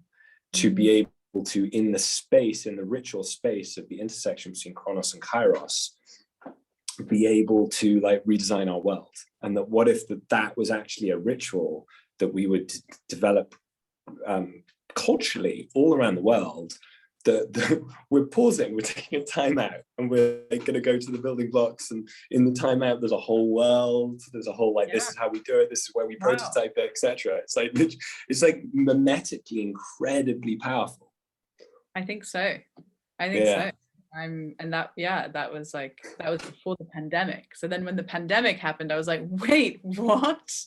Like this is the dream. And then that's what led me to write this story called The Impossible Train Story. So it was like that was how I launched Moral Imaginations, because in a way it's very connected, because The Impossible Train Story uses the metaphor of the train that can't stop moving to describe our society. And then in the story, there's a fire on one of the carriages, which is a bit like a metaphor for the pandemic. And the train, basically the people on the train are very unhappy and living in kind of harsh conditions. And suddenly they discover that there are brakes on the train that they didn't know existed, and the train stops. And then people get off the train and start helping each other. And they hear bird song, and they realize that there's like a whole world outside of the train, and there's like nature, and it's incredible. And then they looked in front of the train and saw that it was going towards a cliff edge anyway. Like it was always like moving towards a cliff edge, and leading us into kind of doom and disaster. And so then the story kind of ends with like, how do we end the story? What happens next? Like a great conversation begins amongst the people. And like some people want to start the train again. Some people want to rip up the rail tracks. Some people want to throw the train into the ocean. Some people want to turn it into a spaceship. And so it's like this kind of jumping off point of like what happens next. And so we want to build the track in a different direction. Come on. Yeah, or maybe we don't want to get on any kind of. We ride the vision train. Oh, we get off the train and we build the village. Of course. Build the village. Come on, Rieki. So that, anyway, this is so exciting. Really. I love that story, Phoebe. It's like we have there's a symbol that we do, which is boom, boom, choo, choo.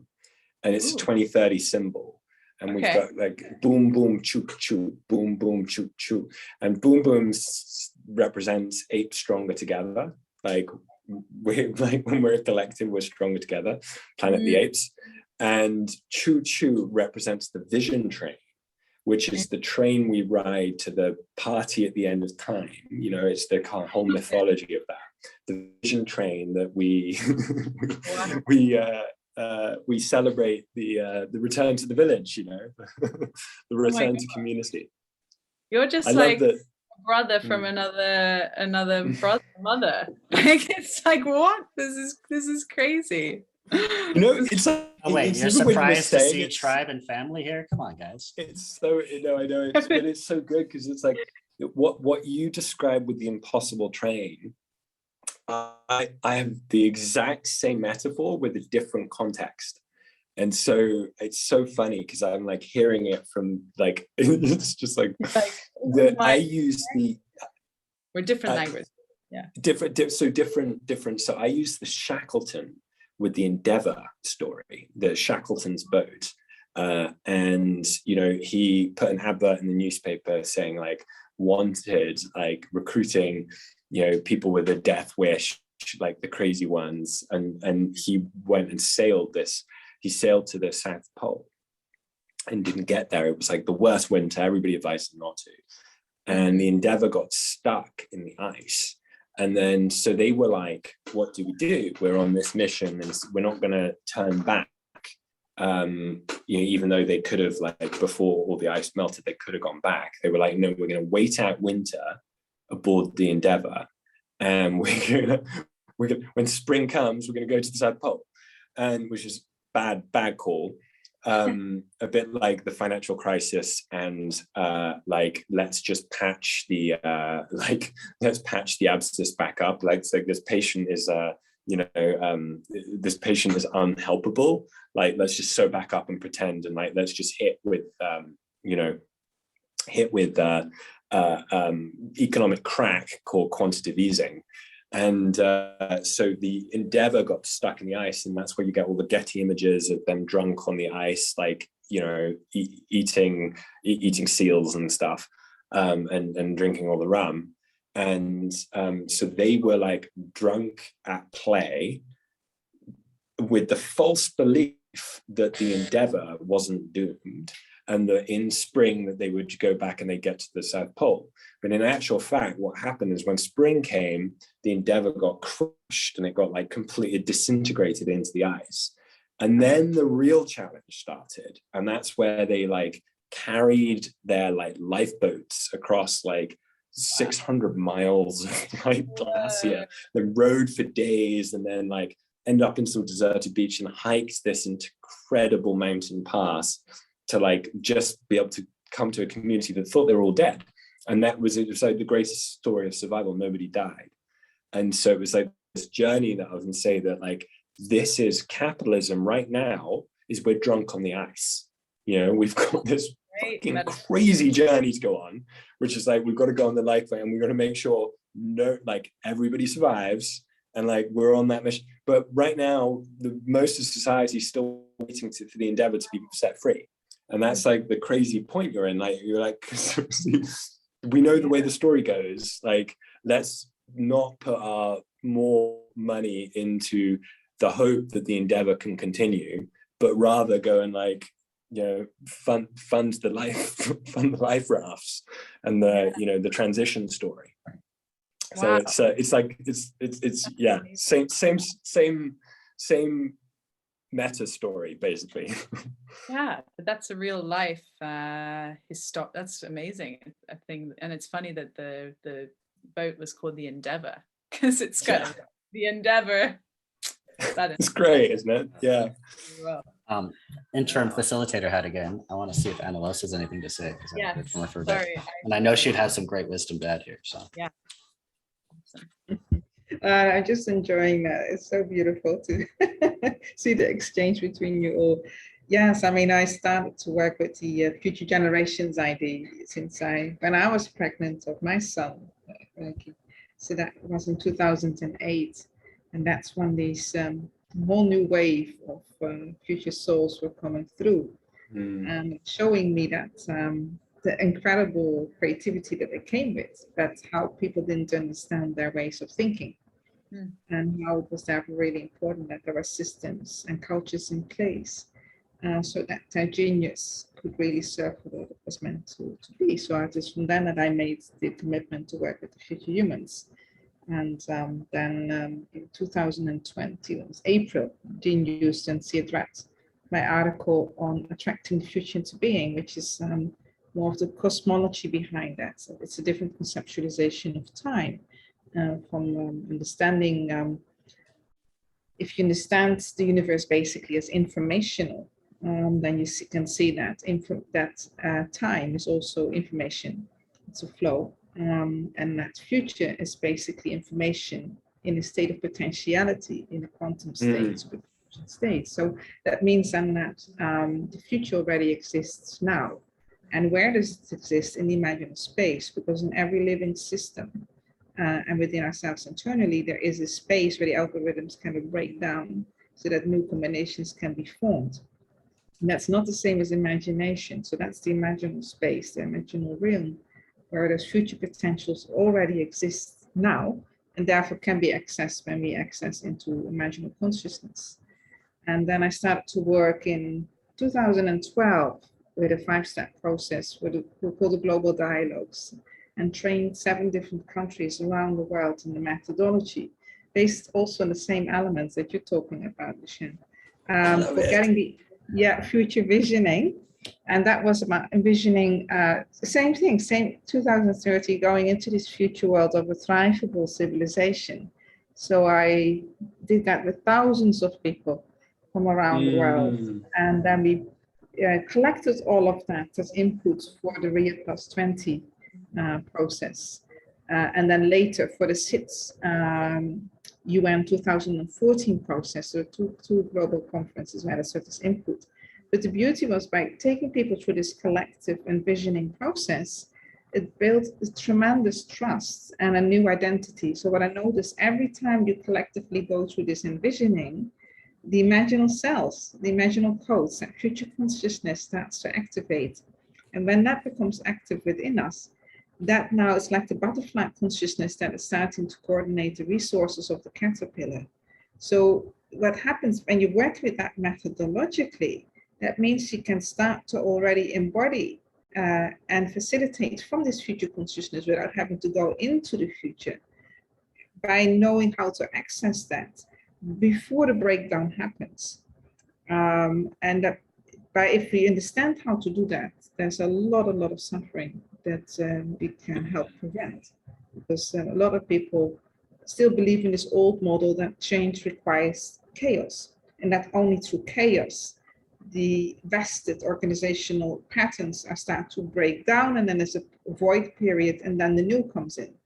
But that's not what happens in the caterpillar transformation. So where the future consciousness, the butterfly consciousness, which is locked in, already coded within its imaginal discs, which is already present from the birth of the caterpillar in its very skin, it becomes coordinating. And because it has a much higher level of coherence, so future states of consciousness are in a state of super coherence. And because they have much greater coherence than present state, what happens is that they can work with complexity. You can process information in a future state of consciousness. That is phenomenal. That doesn't lead to overload. Whereas if you're going into kind of a present state or a crisis state where you only use part of your capacities, people can't handle that kind of information. So there's an incredible resourcefulness that comes in by understanding the future. So yes, then Genius and I worked on 2 books. So we published the first one in August, which is about that whole journey, and the 5 future archetypes are based on that. And then we're launching the second book in March. Hold on, I'm getting some background noise. Yeah, a lot of sound. Yes. I think Yeah, so that's through 7 architect tools that we're giving people for now being able to develop their future human potential and powers through the wisdom of my heart as the new method.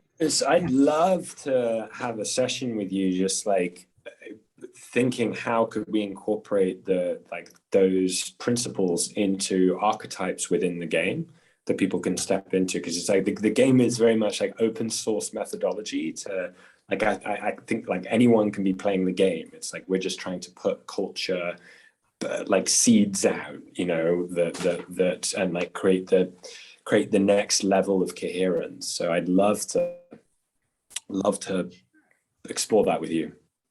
Yes, because it's beautiful when you build those archetypes in, because the 5 future archetypes, what they do is they take entire systems through the process of from full potential to actualization. So it goes from potential, wholeness coder, then the second archetype is the future creative. Now we work with possibility.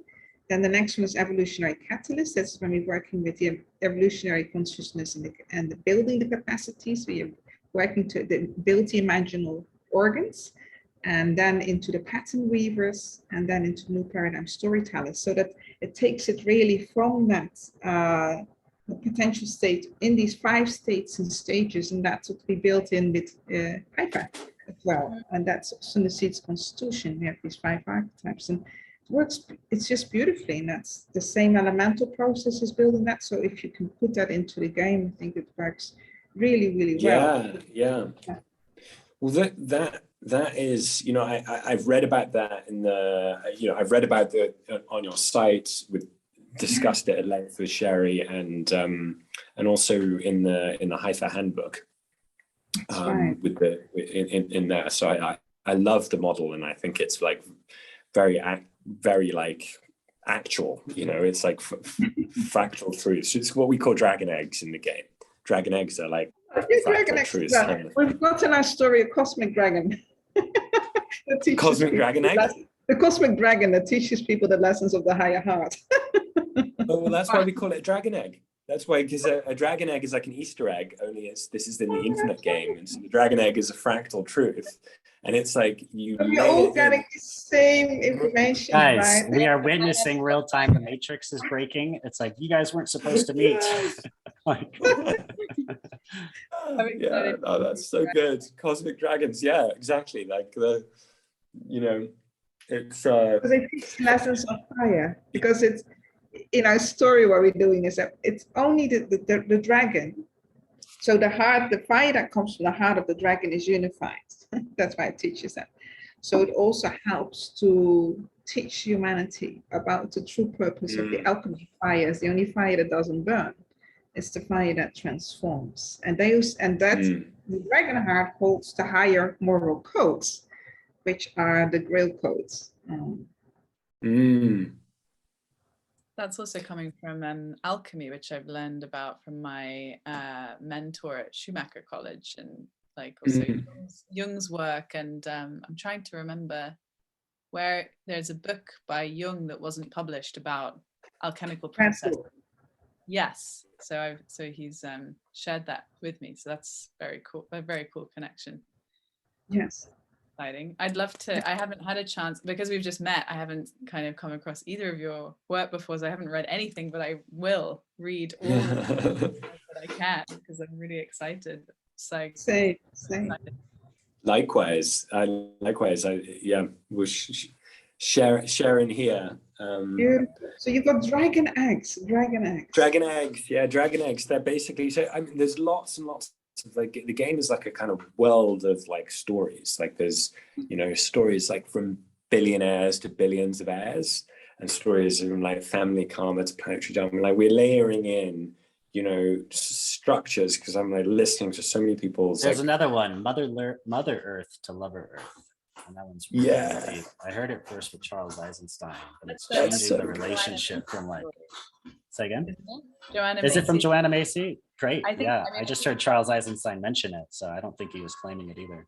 No, I think Charles was very inspired by Joanna Macy. She's got her autobiography as World as Lover, World as Self. Yeah, it's a marvelous book. Yeah.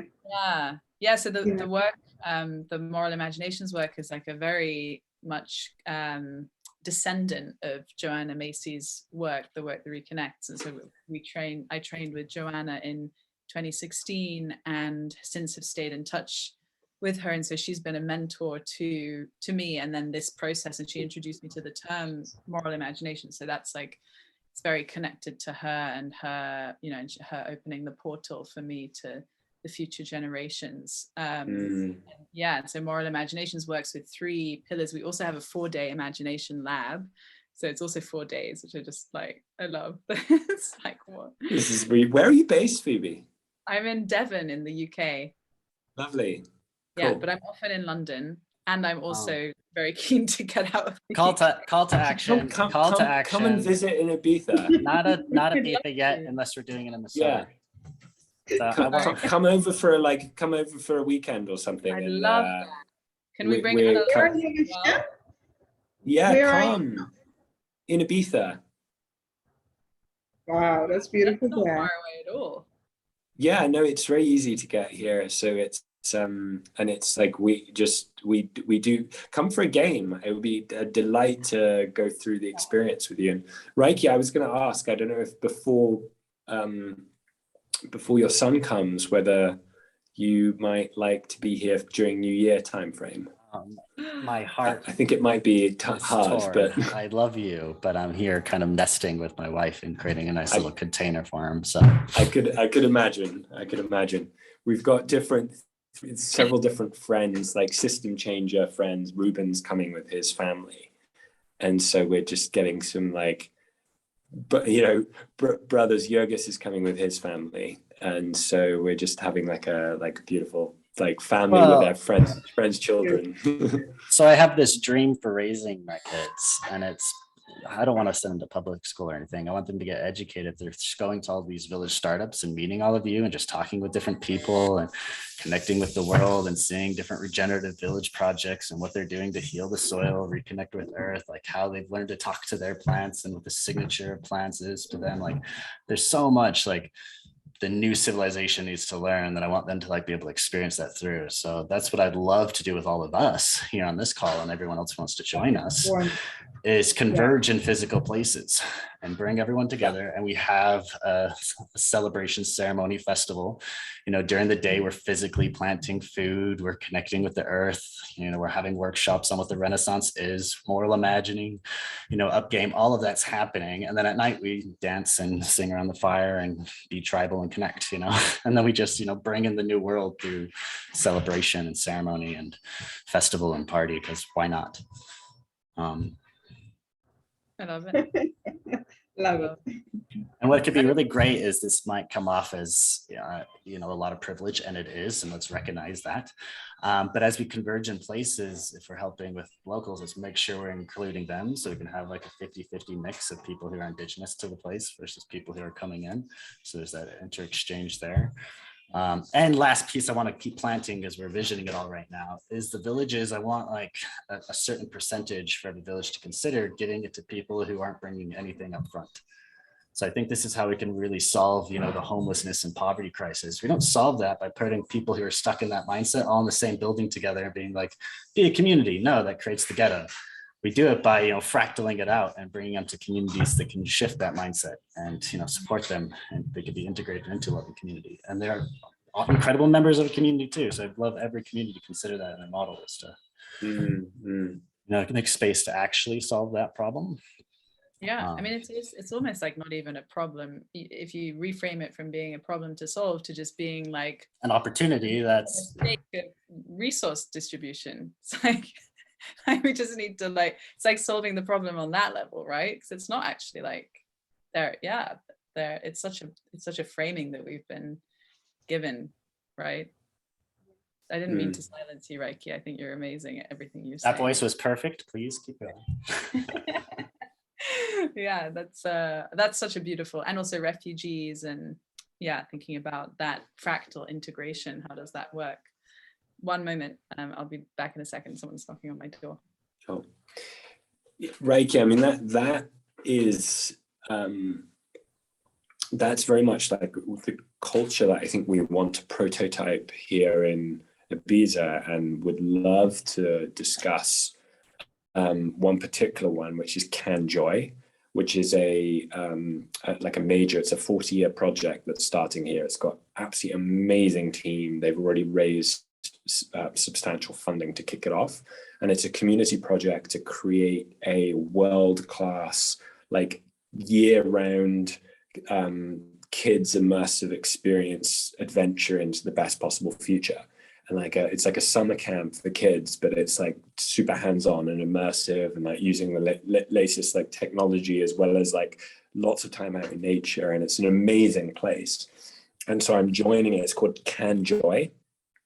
Vicky was on the call, Vicky and Alberto on the call, and I would love to explore how the Up game could run a particular prototype of Can Joy using Haifa as a way to doing essentially like an initial village offering, but for like the tokenization of Can Joy to enable the community here to go and invest in this amazing project, because everybody wants to. So it's like and it's like high profile, you know. So it's like we've got an awesome like showcase. Like, let's tokenize a part of their fundraising strategy for this this community offering that's going to touch so many different people, and be able to give people the ability to come in and invest in that. And I think that's like really good, you know, like what you were showing me the other day with how you're designing the like modular structure through the initial village offering. I think this could be like an amazing way to like take that as a format into the Up game, and go and say any team that goes through the game can get the capacity for them to tokenize what they're like intending to do, and then raise the funding that way through the ecosystem. You see what I mean? Oh, that's yeah, totally. I think there's a big, and when they've raised the funding, then issue governance tokens to the community, and then they're collectively, transparently governing their treasury to build their project. Absolutely. Yeah. And they can be hybrid that way because they can be like an organization, then they can have the whole DAO aspect. And like what I'm thinking is if we can offer like, you know, essentially like one of the experiences that would happen if you come with a team into the game is you would get access to your own like DAO within the meta DAO. The meta DAO is the whole story of the United Planet and the whole game. And your team can then go and raise based on its own contributions and offerings of like story, and this is what we're going to do, and this is how we're going to reverse engineer it. And others can go join those teams and like be like, I'm on this. And those DAOs can then raise capital for those projects is how we're and like, what if we can use Can Joy because it's here and now and like raising 5 million. They've already raised, I think, 1.2, and like they're gonna absolutely be a successful project. Like, could we showcase that as like this hybrid of something that we can then have like 50 projects in Ibiza use the same methodology? You know, there's like so many different things, including even buying the boat I was talking about that could be community owned.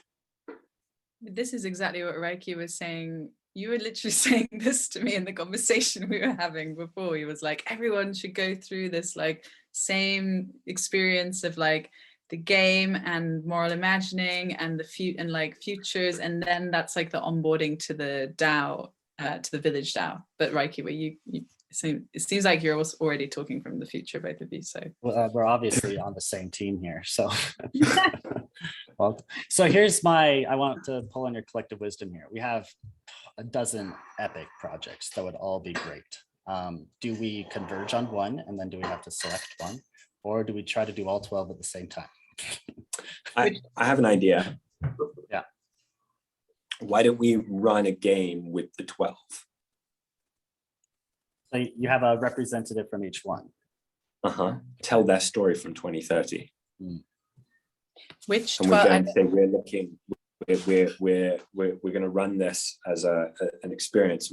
We'd like you to come and share your solution and like your narrative of how it transformed the world from 2030, and we run that as a way of like showcasing epic projects and like creating almost like an awards. And then what we do is we're saying like we're going to like, this is who we select first to work with, and we're going to be giving this grant, etc. from this. But then following that, we're going to then, you know, we're going to use this as a way to like source epic projects. Well, and crowd pool resources for it, so people can bring all sorts of different capital. But that's why I'm asking 12 or 1 is, do we want to, you know, say here's a pool of projects, people could show up and find which one's right for them. It's more complex, or do we really hone in on one?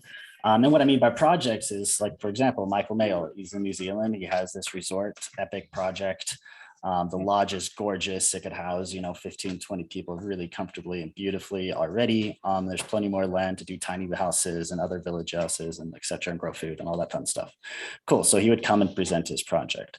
We have the one in Niani and Bali, which is like 150 hectare property doing a complete town size with thousands of people. And they've got an epic project going on and they want to tokenize it. So it's like, do we hone in on one of these? We got the Ibiza one, obviously. There's some in Central America. Like there's so many different projects like this that are popping up that would love this concept. I mean, it's alive in the ether. Would there be so many more, right? Like 12 is just the very beginning, right? Well, it's a very arbitrary number, and it's probably more than we could take on. I'm just saying, is our first cohort 1 and we pilot it and do it, or do we do a group of them? So that's what I'd love to hear from each of you, and then whatever else you want to say. Anneloes, do you want to go first? Because I know you're on a time.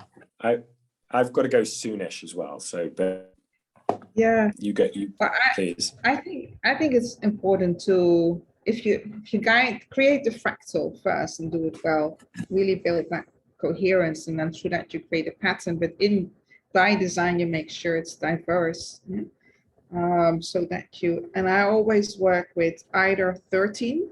Because in the 13 it transforms, or 16 for the full manifestation and actualization, which is again the compass design as well. So you have the 4 worlds, but the 5th world is really at the center. That's a little code, the code of unity that's given cosmologically.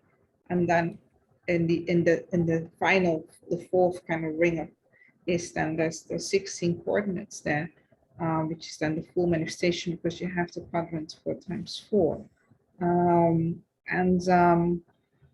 So from a numerological perspective, you know, you could select people for that as well. But then how you work the 5 future archetypes is in that you look for who are the coders, who are really the future creators, new innovators, inventors, who are really the evolutionary catalysts, you know, they're the educators, they're the facilitators, who are the pattern weavers in those, who are really the ones that really collaborate, and they're creating the root systems so that these new visions can then manifest, and who are the communicators, the new paradigm storytellers. So you select them, you use the 5 archetypes to then select and attract the right kind of qualities of people, so that you, by design, you have building now that actualization system and going to potential, possibility, probability, to reality, to actualization. And then you have these focal areas. So it depends, or you can, when you work with a group of 13, so either you have 12 people and your 13th is actually the future generation. So the 13th can also be like Mother Earth, it can be the civilization who we are becoming, but you always leave a space in the center. And the 16 can also be the 16 focal areas, because I think in the game, Lucien, you already had 16 there as well as a code. So you can keep that as the 16 focal areas. And then, right? I think that's the same. It's so amazing. It's like how much we do teams of 12 with the 13th being spirit, like being the force that connects us all. And we have the 4 elements, with ether being the 5th, like the spirit element. 16 leagues, and then we have 8 mystery leagues, which you're going to love as well. The mystery leagues are like the time traveling mystery school. So those are, but like we can't do it all at once, but we're doing like that's the way we've kind of designed the calendar. Yeah, love it. Yeah, I love it. I love this because the practices of moral imaginations, they're around these 3 pillars, and one of them is the future generation. So it's about building the capacity to to see through the eyes of the future generations, and to connect with them and strengthen that connection. So I almost wonder whether moral imagining can be can kind of prepare people to better play the up game, because it's almost like building more capacity to be able to connect. Because it seems like the really exciting thing about the up game is like, once you have forged that connection in yourself and kind of built more of that capacity, then you can apply that to actually bringing in your, you know, the future project, and using that kind of backcasting futurism. The other 2 pillars, one is the more than human world. So people speak on behalf of the more than human world, and start to connect with the ability to do that. And the final pillar is the ancestors and the kind of deep time evolutionary past. So these are the 3 kind of organizing pillars of moral imagination, and that going through like an intensive lab of doing those exercises over 4 days builds your capacity to connect to your deepest moral sense, which connects to Anneloes' moral compass as well. Like that's really the idea, that this is helping develop this planetary consciousness that connects to a moral compass, and then you fully actualize. Exactly. So I feel like yeah, I'm excited to also chat with you, Anneloes, about the connections between the moral compass parts and the future generation parts, and then come to Ibiza and see how we could maybe like create a bit of a, within the seeds context, maybe there's something about like a sandwich, like a 2 lab experience, or like a kind of, I call it like the 0 step, like before going into the building, it's the 0 step, because it's at the level of perception and connection to oneself and the universe.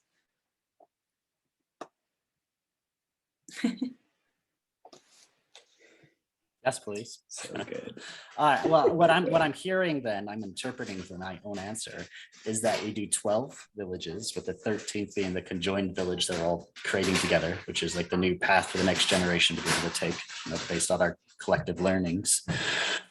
We try to find geographically and culturally diverse projects to be part of that 12. So we could have a good sample set where people could physically travel to if they could. So on every continent, but also representing a different culture, belief system, approach. But it's all different approaches to, geographical regeneration. And then, yeah, we showcase these 12. We have them come together in groups. We do more imagining together as a collective, and we go through and we learn together. We come back and share our learnings, and we launch all 12 at the same time. What do you think? I think this is an epic process to be able to create like a cohort, almost like an accelerator, where you're saying we're looking for 12 of these like initial community offerings. It's like initial village offerings that can support each other's fullest potential in the world, but it can also like be showcases for the many tens of thousands of other village projects that are going to be happening. And so we're looking for that kind of deep kinship cohort. And I think like many of us could be part of building that stack. Like, Haifa providing like core infrastructure, like Seeds providing like liquidity and incentive design, like the Up Game providing the meta narrative with moral imagination being like a training methodology that could bring people in, like we could bring multiple layers in. And I'm so all for us like finding like focused projects that we can bring those of us that are like designing a layer in the planetary stack, like the kind of operating system from which is like includes technology and culture and capital and like and but it's like that's the key here, I think, is like, can we articulate a really good collective project here, the collect, like a collective mission. And that's something maybe the Up Game could be like a kind of on-ramp to be like, let's all get to know each other's origin stories through this like 2030 storytelling. And that would create some shared culture among the 12. And we could even potentially look at some point bringing representatives of those 12 projects together in Ibiza, for example, or in another location. That's the kind of thing, that's where we're thinking of the game format being something where it could be an existing initiative that comes together and gets greater group coherence because we spend a week together in the future. I think that's so powerful. I mean, I love the framing, like the to and from where we're going, and we're building a different civilization here, so I could do simple framing, but moral imaginations and Up are like the new paradigm universities. It's like, how do we co-learn together? Where do we go to experience the future and build that out? Haifa is providing new organization tools. What replaces the corporation, the nonprofit? How do we coordinate? How do we govern? How do we make decisions together? And Seeds replaces, capitalism. What is the economic system that we're operating in? What's our economic beliefs? How do we coordinate at scale across villages? So I think each village could have their own currencies, but Seeds is what kind of unites us all so that we don't create these, disconnection again. Because I think that's what like localization and like local currencies are kind of all about. It's, when a cell is under attack, you prick it, it shrinks in. I think that was like the localized movement, is this kind of the world is attacking us, let's hide, let's protect ourselves, build a boundary, right? But I think the Renaissance is more like, no, let's open up, let's connect, let's unify, let's build a new being. And that's where I think Seeds is trying to fill that role of the interconnection player. So it replaces our economic system. So this is kind of where I see all the pieces, kind of fitting into the shared puzzle. Anneloes muted herself, so I'm going to give it to her.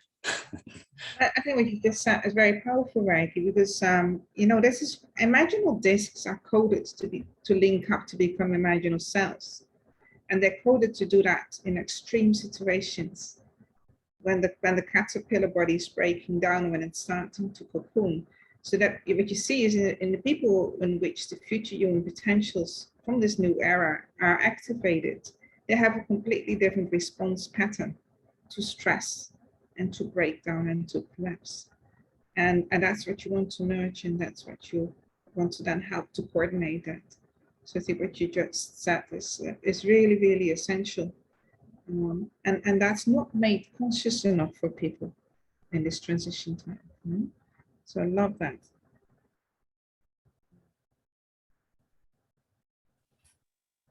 gonna wear my interim facilitator hat because you're all fantastic, and I'm positive this conversation will probably keep going.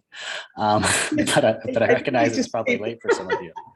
Yeah, it's very late. That's really wonderful. Yeah. So we can have this as a moment to close off if you'd like to. Maybe let's just go around in one round real quick, and because I know there's some more wisdom everyone could share. We'll just go around in a circle and then we could close out. Feel good? Maybe Phoebe, you can take it because you're unmuted. Sure. I actually don't know. I need to just be with, I'm just being for a bit. I pass on to someone else actually right now.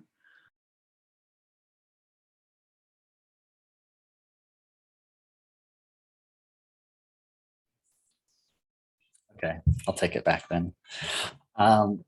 So that's what I kind of see as a close, is let's weave together, let's reach out to some of these projects. If you guys know any, let's bring them in.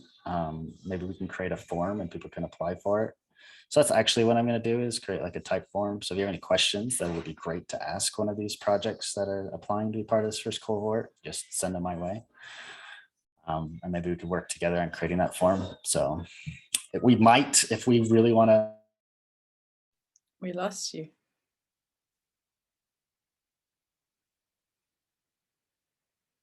I think it's just Rieki who's paused or frozen.